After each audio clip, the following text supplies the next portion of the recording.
a Tito, capítulo 2, verso 11 ao verso 15. Será, portanto, nossa perícope hoje na nossa mensagem. Já temos ali no telão. Assim diz a palavra do Senhor.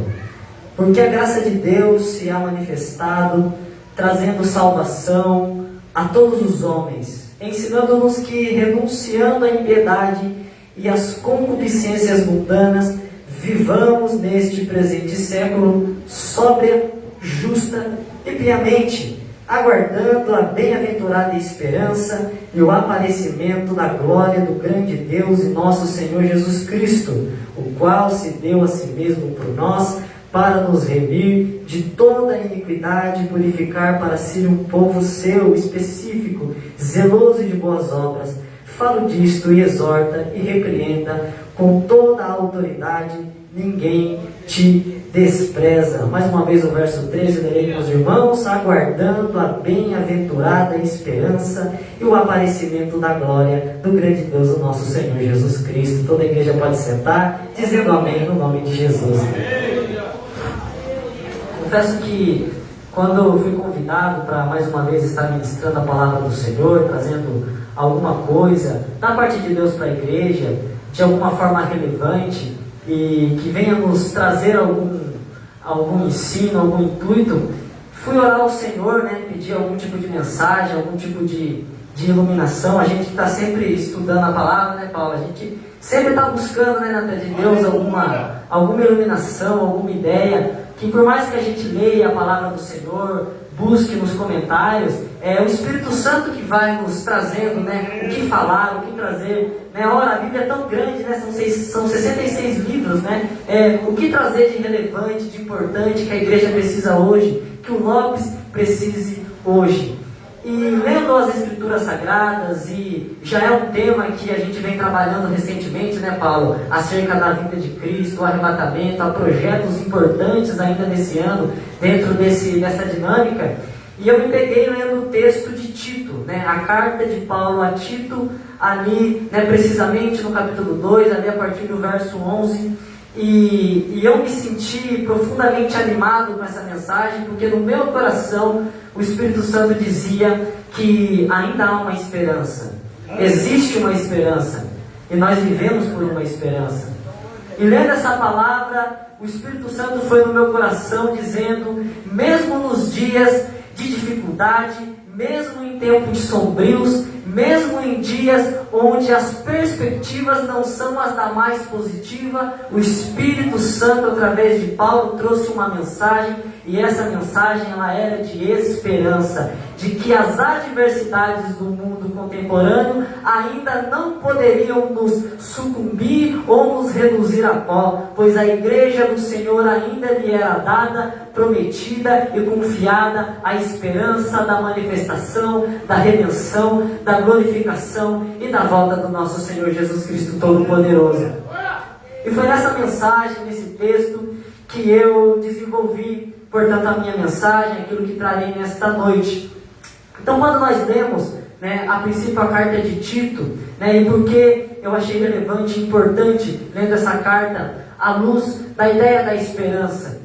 Porque se nós lemos a carta de Tito, das 3 epístolas paulinas, quando nós pegamos Romanos, 1 e 2 Coríntios, Gálatas, Efésios, Filipenses, Colossenses, 1 e 2 carta a Timóteo, 1 e 2 carta aos Tessalonicenses, Tito e Filemão, a carta a Tito é uma das últimas cartas que o apóstolo Paulo irá escrever. Do ponto de vista da datação do livro, ela é datada ali, portanto, do ano 65 e 66 depois de Cristo. Portanto, nós estamos falando de um período final, as últimas cartas que o apóstolo Paulo está escrevendo. Se nós considerarmos aqui, por exemplo, uma das primeiras cartas, temos a carta aos Gálatas, que data mais ou menos do ano 49.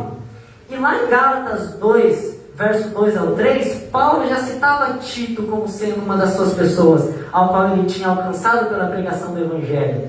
Portanto, Paulo está falando aqui, cerca mais ou menos de no mínimo 20 anos depois. Porque o ministério de Paulo pode ser dividido pelo menos em 3 períodos, Conversão de Paulo e evangelização, Atos 9 a Atos 12. A plantação e a consolidação das igrejas, Atos 13 a Atos 20. sua prisão, né, Atos 21 a 28, e sua morte, que é anunciada em 2 Timóteo 4 e 6. Portanto, quando Paulo escreve a Tito, ele está falando da esperança, não apenas como algo que surge no coração de um novo convertido, mas depois de 20 anos, ele irá escrever a Tito falando da esperança. Assim como aos Gálatas, há mais ou menos 17 ou 20 anos atrás, a graça lhe havia sido manifestada como algo, naquele momento glorioso, esperançoso. Talvez depois de 20 anos, a pergunta que se fazia é: ainda há esperança para nós? Porque talvez naquele momento em que Paulo chegou a Tito, era um grande momento das evangelizações. Quando Paulo tinha se convertido em Damasco, quando as coisas estavam dando certo, quando a palavra era expandida, quando, né, os demônios eram expulsos, quando milagrosamente eles escapavam da morte. Todavia agora Paulo da cadeia falará mais uma vez da esperança, porque talvez, né, nós no início da nossa caminhada, da nossa vida, seríamos tão esperançosos, mas talvez depois de tantas tribulações, tantos acontecimentos, a pergunta que nós fazemos é: ainda existe uma esperança? E Paulo da cadeia, preso, naquele momento vai dizer: eu preciso escrever para a minha igreja, que depois de tantos anos na caminhada, Cristo não se esqueceu dela, e existe esperança para todos nós. Ele vai escrever para Tito dizendo: Tito, mesmo depois de 20 anos, de várias fases, de várias etapas, de vários momentos, existe uma esperança. A esperança, ela não é morta. A esperança, ela não se perde na história. A esperança é a promessa daquele que não pode mentir. Todavia que em todas as fases da nossa vida, no início, na conversão, no trabalho, na plantação e portanto no final, na velhice, no descanso, é a mesma palavra que se firma, pois o Senhor é o mesmo ontem, hoje e eternamente. Portanto, Ele é o mesmo, Tito. Ele é o Deus da esperança, e que tem esperança para você e para todos aqueles que o aguardar. Então aqui, meus irmãos, Paulo está escrevendo depois de 20 anos praticamente. Está falando de esperança. Ainda há esperança. Ainda existe esperança. Quando nós lemos o verso 11, porque a graça de Deus se há manifestado, trazendo salvação a todos os homens. Então Paulo vai começar a falar da esperança, falando da graça primeiramente. Porque por mais que Paulo esteja falando 17 anos depois, Paulo vai começar o quê? Recordando as coisas que aconteceram no passado. Porque nós não podemos falar de esperança sem que o Espírito Santo de Deus nos lembre por quantas dificuldades o Senhor esteve conosco durante toda essa caminhada. Não se tem como falar de esperança sem pelo menos falar: Tito, a graça. Lembra da graça que há 17 anos, quando escrevi aos Gálatas, falei que alcançou? Então, lembra da graça. A graça não acaba. A graça foi a ferramenta que te tirou do lamaçal do pecado. Foi pela graça que nós podemos ter sido chamados filhos de Deus, e foi pela graça que nós ganhamos uma possessão eterna, um passaporte de eternidade, uma passagem para as moradas celestiais. Foi pelo aquele evento histórico de Cristo diante de Pôncio Pilatos, ter descido ali à sepultura, ter morrido no madeiro, mas foi pela ressurreição dos mortos, pela graça salvífica, que a esperança foi plantada. Portanto, eu quero lhe falar da esperança, lembrando que no passado Deus fez algo por nós, de que lá atrás Deus se inclinou para nós, de que em algum momento da sua história, Tito, você era uma pessoa perdida, mas a graça se manifestou. A graça lhe nos foi revelada. E quando nós falamos de graça, a graça nem sempre é um conceito fácil de entender. Nem sempre é possível explicar em poucas palavras. Para os irmãos terem ideia, o BDAG, que é um dicionário de grego, vai utilizar quase 2 páginas para definir a palavra charis em grego, de tantos significados que ela possui, de tão abrangente que ela é, de tão grandiosa que a graça é. Quando, por exemplo, nós olhamos o dicionário BDAG, ele vai definir a graça como uma disposição benéfica para com alguém, favor, graça, cuidado gracioso, ajuda, boa vontade, no qual a superioridade do doador sobre o cliente ou a pessoa, um ato, um que concede ao outro a ação de alguém que se voluntaria para fazer uma coisa não obrigatória. Isso é só um resumo de quase 2 páginas. Porque nós costumamos dizer que a graça é favor imerecido. Mas essa é uma definição simplória, pequena, reducionista. A graça é muito mais. A graça é favor, a graça é presente. A graça é a intenção de se fazer. Não só o que se é feito, a intenção de se fazer, não tendo o que fazer. A fazer sem cobrar nada em troca. Quantas coisas estão na graça? Mas eu pelo menos reduzi aqui, ou pelo menos tirei 4 posições da graça. A graça é o presente de Deus. A graça demonstra o caráter voluntário de Deus. A graça demonstra o cuidado de Deus. E a graça demonstra a superioridade de Deus. Então, quando Paulo vai escrever a Tito sobre a bendita esperança, ele vai começar falando daquilo que o Senhor já fez por nós. Quando eu digo que a graça é o presente de Deus, eu me baseio em 1 Coríntios 1:21, diz que, visto como na sabedoria de Deus, o mundo não conheceu a Deus pela sua sabedoria, aprove a Deus salvar os crentes pela loucura da pregação. Quando eu prego a expressão aprove está lidando com a ideia de foi pela vontade dele, exclusiva dele, sem nenhuma interferência, sem nenhum pagamento, sem nenhuma intenção. Ninguém induziu Deus a fazer aquilo que ele fez por nós, mas foi a graça, Tito, que no passado lhe nos deu uma esperança, e essa esperança é válida até o dia de hoje. É a graça, Tito, é o presente de Deus, foi o que Deus nos deu. O presente foi dado sem que nós pedimos esse presente, sem que nós merecêssemos esse presente, e sem que Deus tivesse uma obrigação de dá-la. Todavia, Deus misericordiosamente aprove na sua eterna sabedoria conceder a homens pecadores um presente eterno, a graça salvadora e, acima de tudo, uma esperança, uma ferramenta, não só para uma salvação que se completa na glória, mas para uma vida piedosa, mas para uma trajetória de fé, e para que nesta vida nós possamos caminhar sabendo de que as coisas podem estar difíceis do jeito que estão. A palavra do Senhor diz: eu possuo uma esperança, e ela vem dos céus, não de homens, e ela é promessa do Senhor, não da boca de homens, portanto ela não pode falhar, no nome de Jesus. É a graça, Tito, lembra da graça. A bendita esperança, o Senhor vai se manifestar, mas existe algo que você ainda precisa lembrar para falar da esperança. Porque eu estou escrevendo há 20 anos depois. Quando eu escrevi aos Gálatas falando de você, de Tito, daquele que recebeu a palavra, lembra que há 20 anos atrás Deus já trabalhava na sua vida. O olhar de Deus não é recente para você.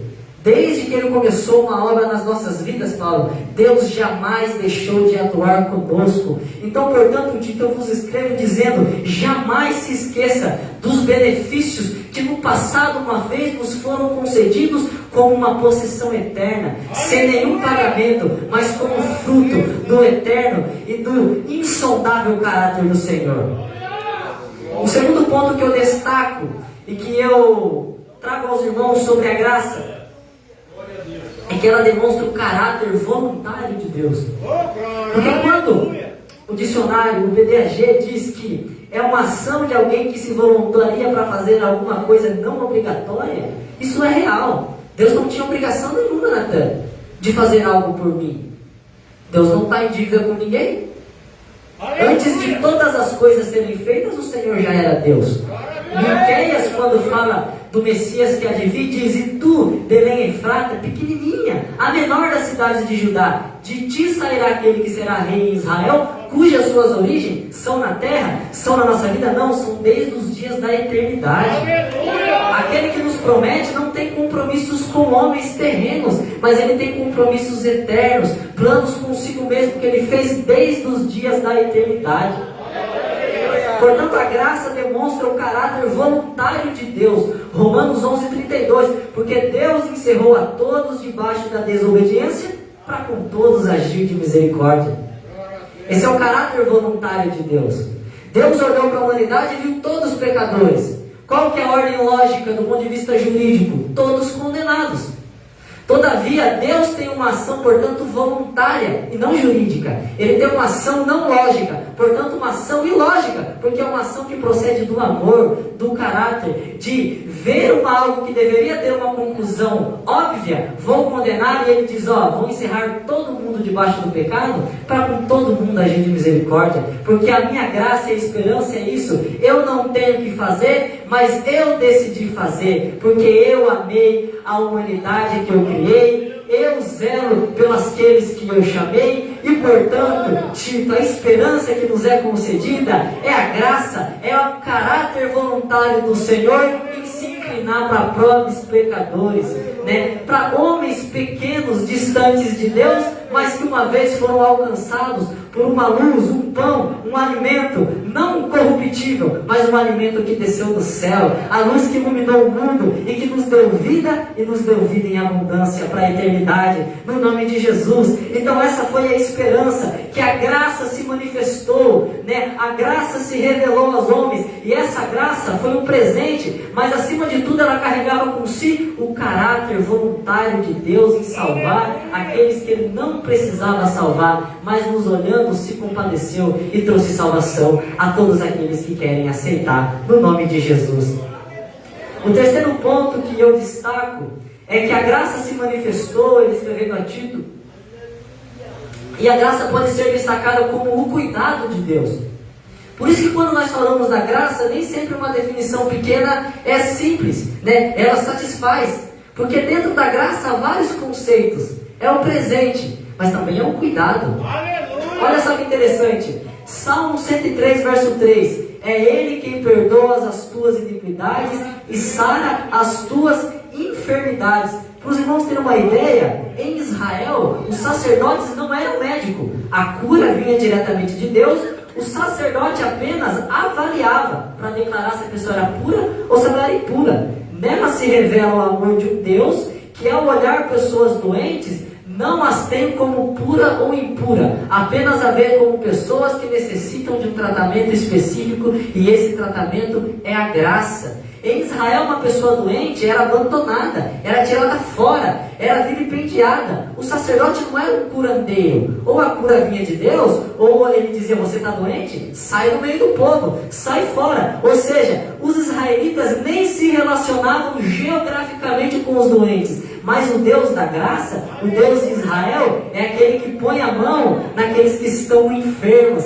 é aquele que não tem nenhum preconceito de se aproximar daqueles que estão abandonados pelas suas doenças, pelas suas enfermidades, mas é aquele que, ao se aproximar dos doentes, leva sobre si todas as nossas enfermidades e cura todas as nossas feridas, e ao se aproximar dos doentes, os tem, uma vez por arrependido, os salva pela graça do Evangelho e os leva regenerado para o céu, no nome de Jesus. Essa é a graça, Tito, que se manifestou no passado, e ela é a nossa esperança. Na graça se manifesta, portanto, o cuidado de Deus. Graça é presente, graça é o caráter, mas graça é o cuidado de um Deus que se relaciona com pessoas que, do ponto de vista da cultura, não são pessoas assim tão boas para se relacionar. Mas o Deus da graça é superior à mentalidade humana. O Deus da graça, ele transcende as perspectivas humanas. Por isso que Ele é Deus, e por isso que Ele é o nosso Deus, e por isso que nós temos esperança, porque a nossa esperança não está firmada em homens ou palavras de homens, mas no Deus Todo-Poderoso que criou os céus e a terra pelo poder da sua palavra, no nome de Jesus. E ela demonstra a superioridade de Deus.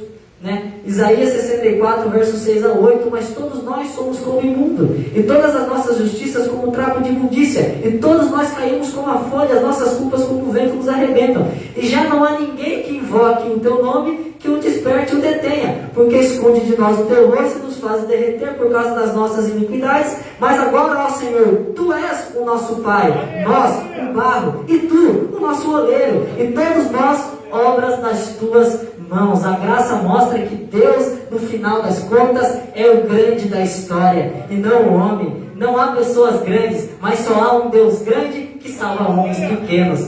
Então a graça revela, acima de tudo, que o nosso Deus, Ele é o Deus soberano, e Ele é superior a todos nós. E é por essa superioridade que, como pessoas pequenas, nós podemos dizer: ó Deus, nas tuas mãos eu deposito todas as minhas questões, todas as minhas enfermidades, porque eu sou pequeno, não há nada que eu possa fazer que te agrada, mas eu sei que tu és o nosso Pai, e nós somos barro, mas tu é o nosso oleiro, e é tu quem nos modela, é tu que nos cuida, e é tu que nos dá uma esperança, a redenção eterna, no nome de Jesus.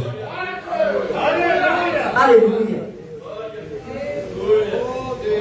Então, quando a carta começa dizendo: porque a graça de Deus se há manifestado, todas estas coisas estão embutidas só nessa pequena frase, que vale a pena ser mencionada. Toda essa explicação longa acerca da graça faz-se necessário para entender que não é apenas um poema do apóstolo Paulo, não é apenas uma palavra bonita, mas ela carrega consigo verdades espirituais eternas que, uma vez sendo ignoradas, nos impedem de observar aonde está a nossa esperança. E às vezes parece que o mundo não há mais esperança, e não há mais esperança para nós.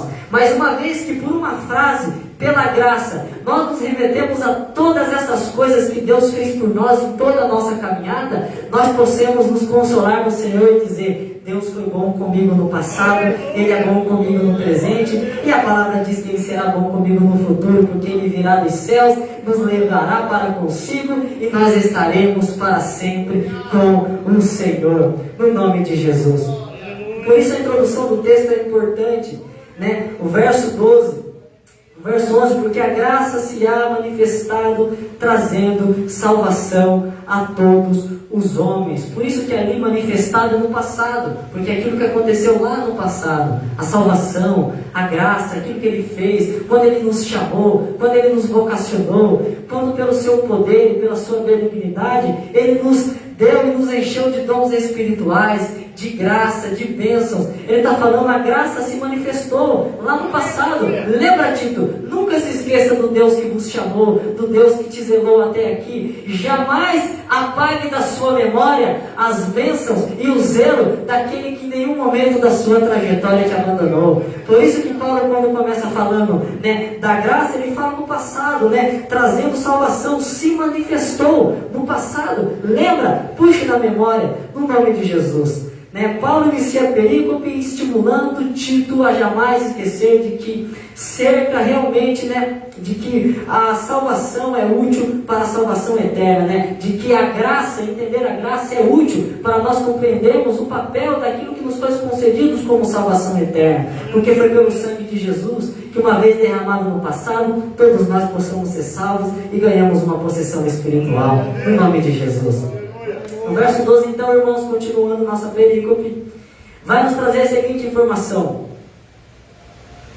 ensinando-nos o que? Renunciando à impiedade e às concupiscências mundanas, vivamos nesse presente século sóbria, justa e piamente. Meus irmãos, há tanta coisa que poderia ser falado só nesse verso 12, que daria apenas uma hora só de pregação, de tanta coisa, bonita de Deus para a exortação. Mas eu me retive, pelo menos aquilo que considerei mais importante. Quando o texto inicia dizendo ensinando-os, e você puxa essa palavra dentro do seu contexto grego, helênico do Novo Testamento, essa palavra ela é variada, porque a palavra para dizer ensinar, há várias palavras para ensinar. A nossa tradução em português vem ensinar.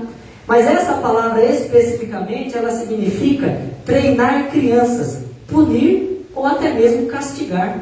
Aparece 13 vezes no Novo Testamento. Por exemplo, ela é aplicada quando Herodes quer que eles castiguem Jesus e mandem soltar. Herodes, não querendo que Jesus fosse morto, diz assim: ensine-o, mas esse ensino é a palavra grega dizendo castigue-o, porque essa palavra está ligada ao ensino de uma mãe a um filho, esse ensino ligado ao castigo, a uma repreensão ou a um treino. Por isso que ela é traduzido também como treinar. Olha só que interessante. Por exemplo, em Atos 7, 22, em Atos 22, verso 3, essa expressão é utilizada para falar da instrução que Moisés recebeu no Egito. e também a instrução que Paulo recebeu aos pés de Gamaliel. Portanto, essa palavra também fala da instrução, de um treinamento. Em 1 Coríntios 11, 32, o Natan leu ontem aqui, fala de que quando somos julgados pelo Senhor, somos repreendidos, e ali é o mesmo verbo. Quando diz que a graça nos ensina, está dizendo que Deus, ao nos olhar, Ele nos trata como criança. Em que sentido? Ele nos vê como filhinho e Ele nos treina e Ele nos ensina. Acima de tudo, Deus nos deu uma missão, mas quando nós nos desviamos dela, ela diz: a graça é tão poderosa que é o próprio Deus que puxa a nossa orelha e nos traz de volta para o caminho. Ele está dizendo: Tito, lembra quantas vezes você tentou se desviar do caminho? Mas a graça, Tito, ela te ensinou, ela te treinou como uma criança, como uma criancinha, como um filho nas mãos do Senhor. Ele está dizendo que Deus nos enxerga como filhinhos amados, que quando pisa fora Ele diz: volta para o caminho da graça, porque nós somos crianças que somos ensinadas por Senhor, e é Ele que, quando Ele nos ensina, nos julga, Ele nos repreende. E repreender é ensinar, dizendo: você não se perderá tão fácil, Tito, porque a graça que se manifestou a você é poderosa para te exortar também, para te trazer de volta no caminho da graça. Portanto, se lembra, Tito, daquilo que se manifestado a você no passado. Interessante, Hebreus 12, 6 e 7 é a mesma coisa, a correção do Pai, que é Deus, a nós que somos filhos. A mesma expressão dentro de um contexto onde um pai amoroso está instruindo o seu filho. Então, quando diz que a graça, ela se manifestou ensinando, está dizendo, treinando, ensinando o caminho que deve andar, como a filhos pequenos, que não sabem nem sequer dar os seus passos, mas é a graça de Deus que nos oferecida graciosamente vai nos conduzindo e fazendo a manutenção da nossa fé, para que possamos chegar como varoes perfeitos nos dias da regeneração, no nome de Jesus. A graça é o meio pelo qual Deus nos salvou no passado, visto a salvação ocorrer no Auristo no passado, portanto, uma situação finalizada no passado, porém ela continua no presente a nos ensinar, corrigir, como crianças do Senhor, eternamente guardadas nos seus braços, pelo nome do Senhor Jesus Cristo. Então a graça se manifestou ensinando-os. E outra questão que o verso 12 pode nos estimular a pensar, é quando ele fala que ela nos ensina. Mas como é que ela nos ensina? Como é que ele nos ensina? Nos ensina renunciando. Olha só que interessante. A palavra renunciar ali, ela é básica, ela é negar, dizer não. Era a mesma expressão usada para Pedro quando negou Jesus. É falar não. A palavra é simples, objetiva, técnica, dizer não. Mas olha só que interessante.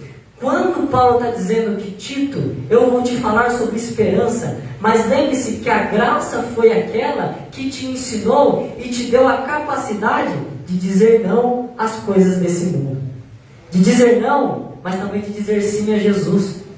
Ou seja, Deus vai nos ensinando a partir do momento quando nós juntos com Ele vamos participando, dizendo não, renunciando. Portanto, a esperança também, além de estar na graça, está na renúncia, está no ato de dizer não. Você vê que a esperança começa no passado, a graça se manifestou, porém renunciando aqui, o verbo é no presente. Ela se manifestou ensinando no presente. Portanto, a esperança nasce no passado, mas ela também se completa aqui no presente, conforme nós vamos utilizando essa graça, dizendo a Jesus: sim, eu te escolho todo dia, e digo não às coisas dessa vida, e renego as coisas desse mundo. Eu não me esqueço do que o Senhor fez por mim no passado, e hoje eu renego as coisas do presente século, a fim de ter uma possessão melhor no futuro. Portanto, Tito, lembre-se que existe esperança, porque no passado Deus nos deu um presente, e todavia, hoje Ele quer que você apenas faça o quê? Diga não às coisas dessa terra e abraça essa graça maravilhosa que Ele nos dá, em nome de Jesus.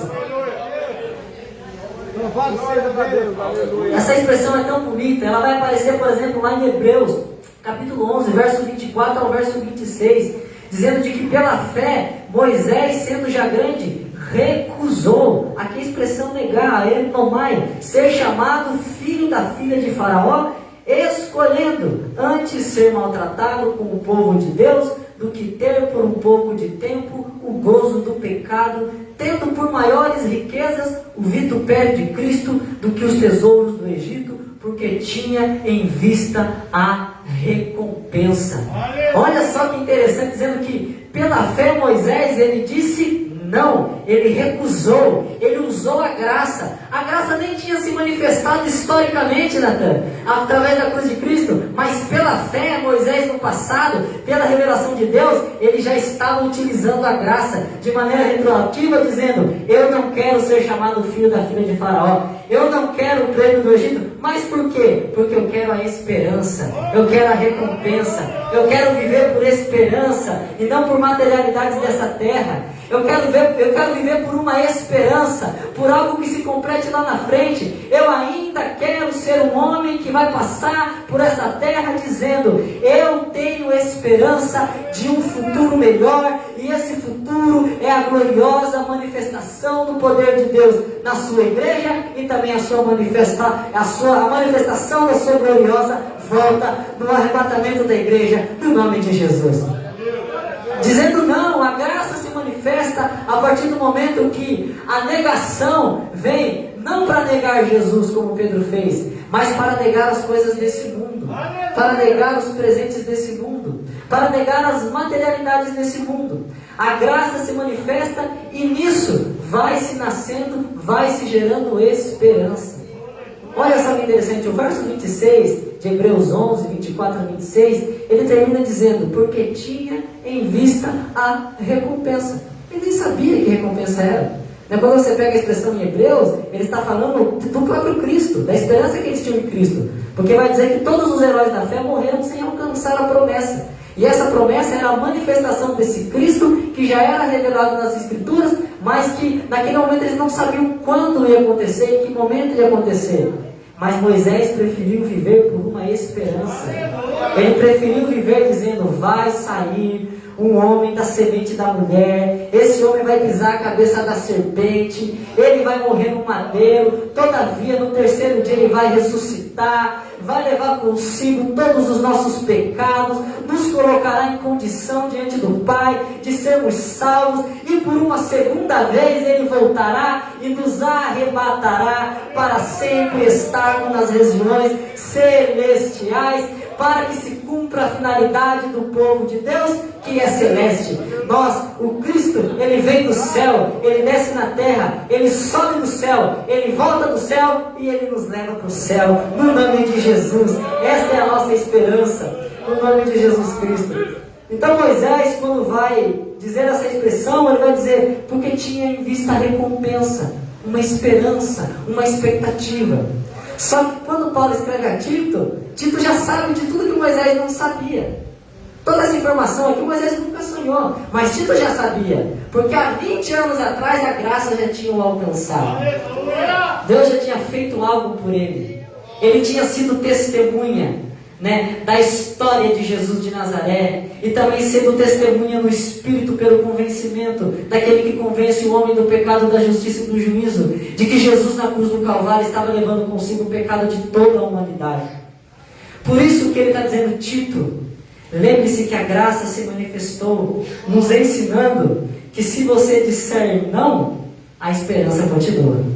De que se você negar as coisas desse século, ainda há esperança. De que se você não sucumbir às sutilezas de Satanás que se levantam neste presente século, você tem uma possessão eterna, uma palavra que jamais pode passar, uma promessa que jamais pode falhar, que é a própria promessa do Senhor Jesus Cristo, o Deus encarnado, o Deus menino que nasceu de mulher, que veio ao mundo e que foi elevado aos céus, de que Ele voltará e nos levará, de que Ele estará conosco todos os dias da nossa vida, de que Ele rogou e Ele enviou o Espírito Santo como consolo, como fonte, como aquilo, e a parte de Deus dentro da doutrina da Trindade, sendo Deus triuno pela ferramenta pelo qual Deus nos estimula, pelo qual Deus nos condiciona no caminho da verdade e da fé, no nome de Jesus.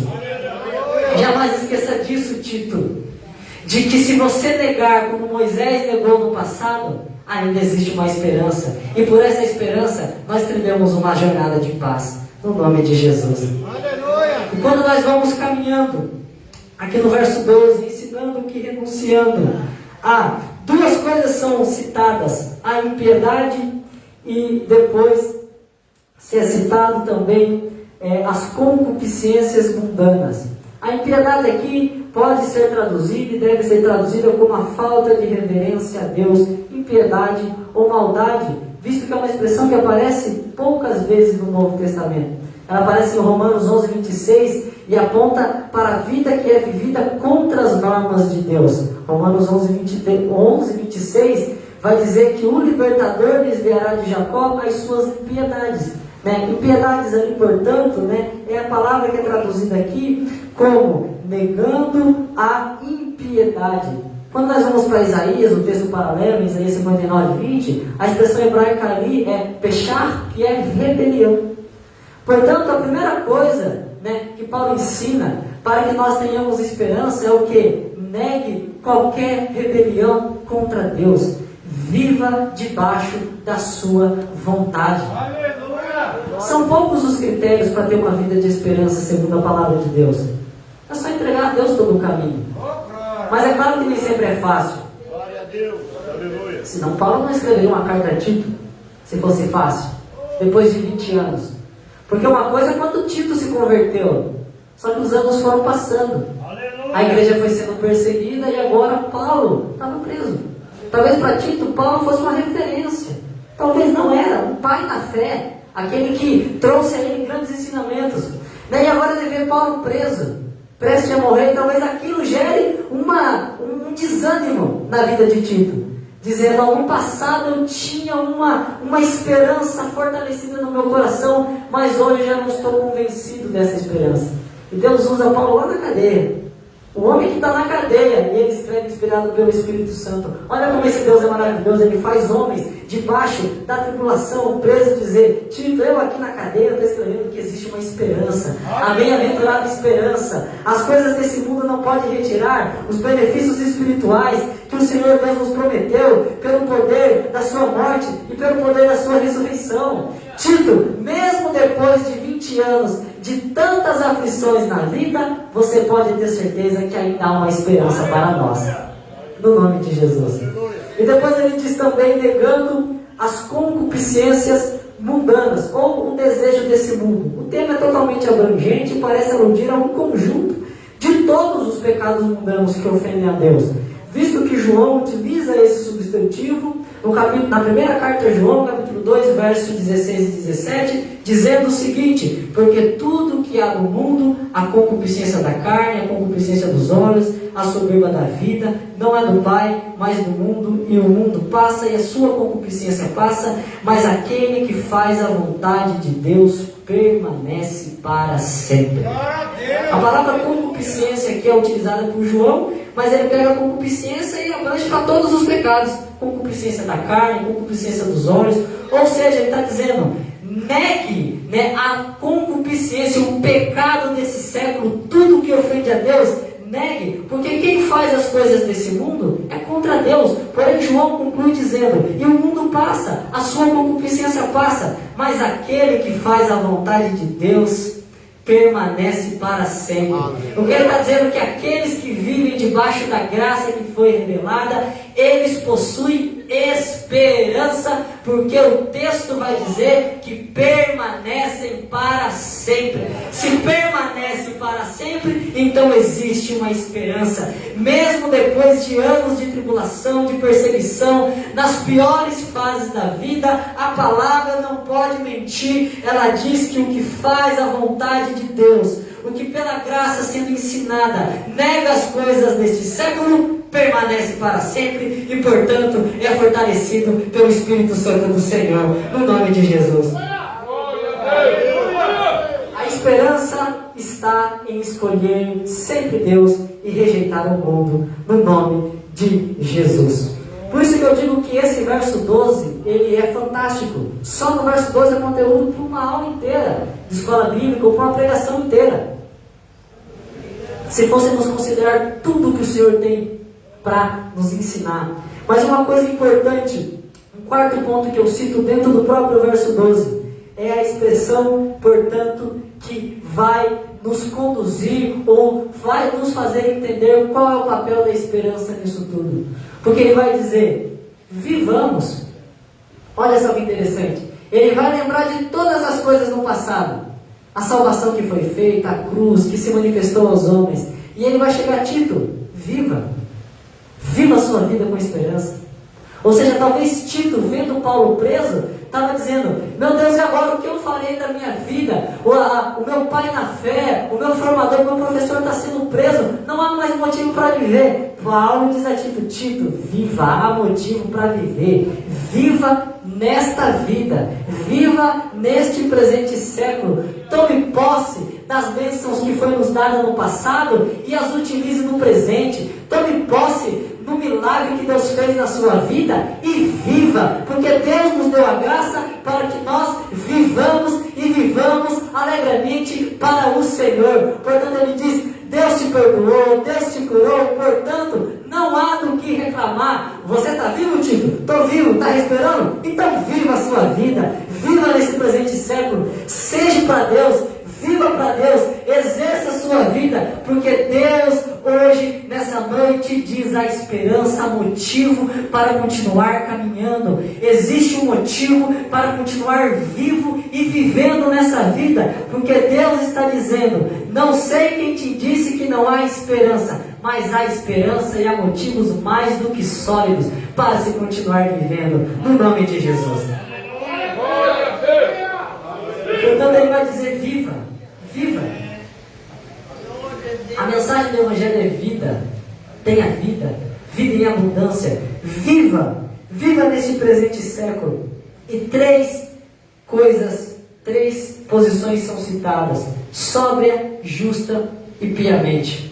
Portanto, tudo que Deus nos fez, nos concedendo esperança, é para chegar neste momento, é para chegar no dia de hoje, é para a gente viver hoje. Toda essa jornada, desde o verso 11, da graça que se manifesta, é para Deus chegar nesse momento e dizer, eu quero que vocês vivam nesse presente século, mas não vivam desanimado, vivam sobriamente, de mente sã, de mente moderada, vivam tendo a convicção de que se o Senhor é por nós, quem será contra nós?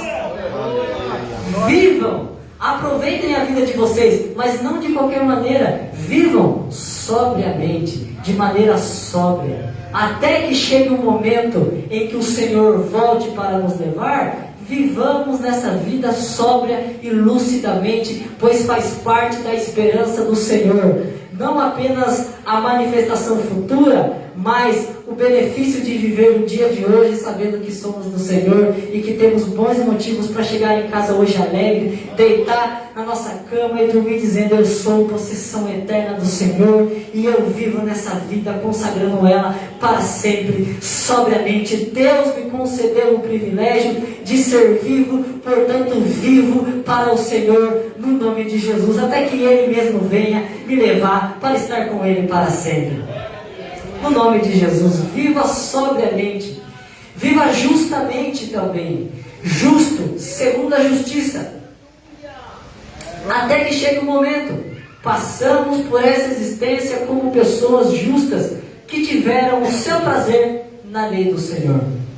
Não viva essa vida, Tito, não viva essa vida de maneira injusta, né? Não viva essa vida, né, fora dos preceitos do Senhor. Não tenha prazer, Tito, na malandragem do mundo exterior, mas tenha prazer na verdade, na clareza da verdade, da sinceridade, da vida justa. Passemos por essa vida sabendo que Deus nos concedeu uma vida justa e para nós vivemos em justa santidade diante do Senhor. E piedosamente ou piamente, piedosa ou também pode ser traduzida como religiosamente, apontando a ideia da vida que é vivida segundo uma fé ou um preceito religioso, até que cheguemos no momento em que a nossa vida, a nossa alma, o nosso corpo será transformado, né? Vivemos com uma finalidade apenas de não vivermos para nós mesmos, mas tenhamos no serviço, no auxílio, na diaconia, na ajuda, o nosso prazer. Ele está dizendo: viva, mas não viva apenas para você, viva para os seus irmãos, viva pela esperança de que a igreja é uma unidade, é o corpo de Cristo, viva pelo trabalho que é servido, que é doado, viva segundo a generosidade daquele que, sendo Deus, não ousou por usurpação ser igual a Deus. Antes, em tudo foi servo, e foi fiel até a morte, e morte de cruz. Por isso Deus o exaltou, o ressuscitando e o elevando até a destra de Deus Pai. O que a palavra diz é que vivemos nessa vida sóbria, justa e piedosamente, porque chegará o momento em que a esperança final se consumará e, portanto, como mesmo aconteceu com Cristo, nós seremos elevados para estar e habitar para sempre com o Senhor. Portanto, vale a pena crer na esperança, de que existe uma esperança, de que ela não é falsa e de que ela não é mentirosa, mas de que é o próprio Senhor Jesus Cristo que, pela graça, nos deu uma posição eterna. Hoje nos dá uma esperança, ao qual, escrevendo a Tito, diz: mesmo depois de 20 anos, Tito, ainda há motivo para se continuar vivendo para o Senhor, em nome de Jesus. E por fim chegamos no verso 13, que fala da esperança. E aqui nós encerramos: aguardando a bem-aventurada esperança e o aparecimento da glória do grande Deus e nosso Senhor Jesus Cristo. E aqui eu encerro. Quando ele diz aguardando, a palavra aguardar também é utilizado para tomar posse, receber. Olha só que interessante, quando você utiliza o campo semântico da palavra, não só acima de tudo ele está dizendo aguardando, mas recebendo essa promessa espiritual, aguardando de que a promessa da vinda do Senhor não é uma promessa distante, mas é uma promessa presente na nossa alma. Nós sentimos que é muito pouco, falta muito pouco, está perto. Nós sentimos na nossa alma o Espírito Santo dizendo: a esperança é viva, ela se manifesta, ela cresce. Ela diz, portanto, aguardando, retenhamos, recebendo essa promessa. Qual promessa? A bem-aventurada esperança, o aparecimento da glória do grande Deus e do nosso Senhor Jesus Cristo. Enquanto nós vivemos essa vida, vamos recebendo a promessa, que é a esperança final, que ainda há de se manifestar, a bem-aventurada esperança, a volta gloriosa do Senhor Jesus Cristo, para a elevação e glorificação de todos os salvos, no nome de Jesus. Portanto, existe uma esperança eterna para nós, ela supera todas as coisas. 1 Coríntios 15, verso 41, diz que há um mistério. Paulo não sabia explicar, nem todos dormiremos, mas ele diz que todos seremos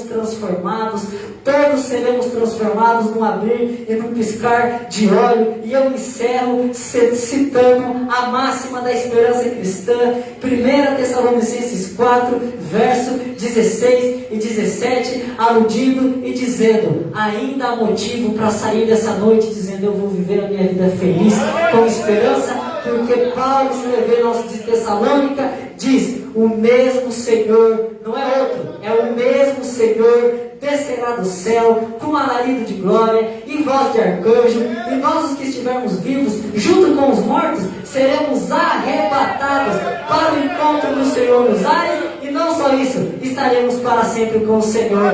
E em nome de Jesus, tem essa palavra de que existe uma esperança, existe um motivo para viver nessa vida, porque por mais difícil que esteja as situações do presente século, há uma glória a se manifestar, a volta gloriosa do Senhor e a glorificação e o encerramento de todas as dores, para uma vida glória e eterna nas mansões celestiais. No nome de Jesus, eu encerro e entrego a oportunidade aqui, agradecendo a igreja, no nome de Jesus.